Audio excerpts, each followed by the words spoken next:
내 집 마련의 꿈을 이루기 위해 현재 시점에서 주택담보대출을 받기 위한 방법을 차근차근 설명해 드리겠습니다.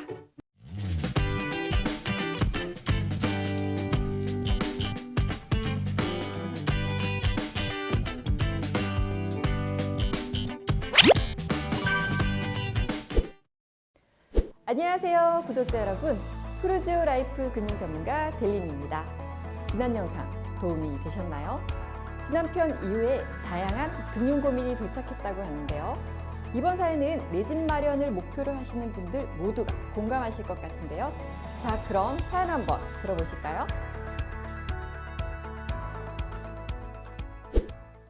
안녕하세요. 저는 5년간 만난 남자친구와 2년 전에 결혼해 전셋집에서 행복한 결혼 생활을 하고 있습니다. 남편과 저는 결혼 생활을 하며 차근차근 돈을 모아 저희 집을 갖는 게 목표입니다. 하루빨리 내 집 마련을 하고 싶어 알아보니 주택담보대출로 가능하다고 하더라고요.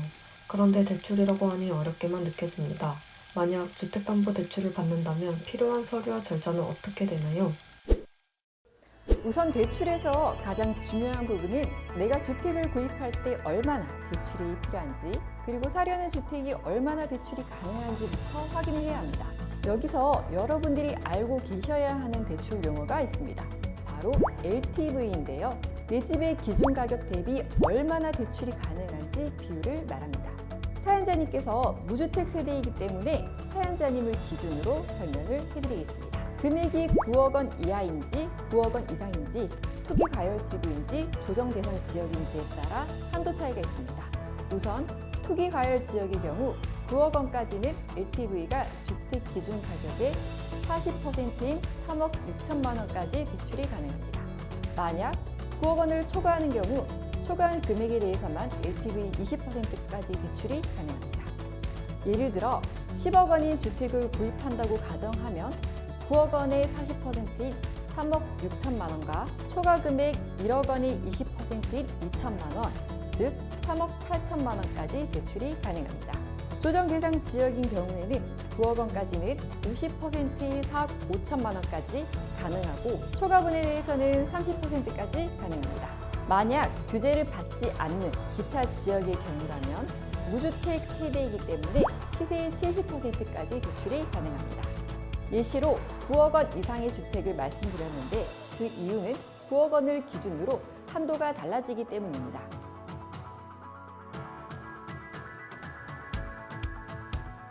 주택을 사는 경우에는 계약서에 정보가 있어야 대출 심사가 가능하지만, 만약 대출 가능 여부와 대출 한도부터 확인해 보고 싶으시다면 주택의 동호수를 포함한 주소와 평형 등 자세한 정보를 준비해서 은행에서 상담을 받아보시는 것도 한 방법입니다. 대출 한도는 은행 내부 규정이나 정부 지침에 따라 변동될 수 있으니 부동산 정책이 발표될 때 주의 깊게 살펴보시길 추천드립니다. 대출 준비 서류 역시 은행마다 차이가 있을 수 있습니다.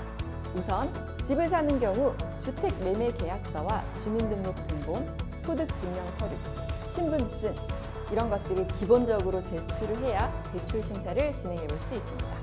여러분, 혹시 DTI라고 들어보셨나요?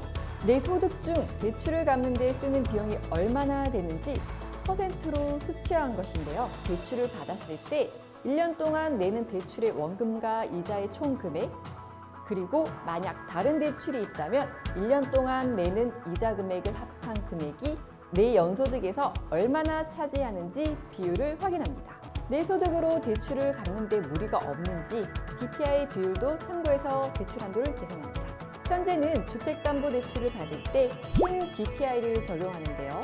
신 DTI는 새로 받는 주택담보대출과 만약 기존의 주택담보대출이 있다면 모든 주택담보대출의 원리금을 합산하고 다른 대출의 이자를 합해 연간 상환해야 하는 비율을 확인합니다. 대출을 받을 때 LTV 금액과 내 소득에서 대출이 차지하는 비중이 얼마나 되는지도 확인해서 심사를 진행합니다. 향후 주택담보대출 심사 기준이 지금보다 더 강화될 것이라는 예측도 있어서요. 대출 신청 시점에 심사 기준도 잘 살펴봐야 합니다. 신청하려는 대출 금액에 비해 내 소득이 적거나 기존에 받은 대출로 인해 대출 한도의 최대치가 안 나오는 경우도 있습니다. 한 가지 팁을 드리자면 부부의 경우 필요에 따라서는 배우자의 소득을 합산해서 최대한 대출 한도를 산정하기도 합니다. 그리고 대출에서 세금을 내야 한다는 사실도 알고 계셨나요? 바로 인지세가 발생하는데요. 대출 금액에 따라 납부하는 금액이 달라집니다. 1억 원에서 10억 원 이하인 경우 15만 원, 10억 원을 초과하는 경우는 35만 원이 발생하니까요. 참고하시길 바랍니다. 오늘은 대출에 대한 전반적인 설명을 드렸는데요. 정리해드린 내용이 푸르지오 라이프 구독자 여러분들께 많은 도움이 되었으면 좋겠습니다. 오늘처럼 금융 고민이 있으시면 주저하지 말고 저에게 사연을 보내주세요. 제가 속 시원하게 드리겠습니다. 네, 그럼 우리 다음에 만나요. 안녕!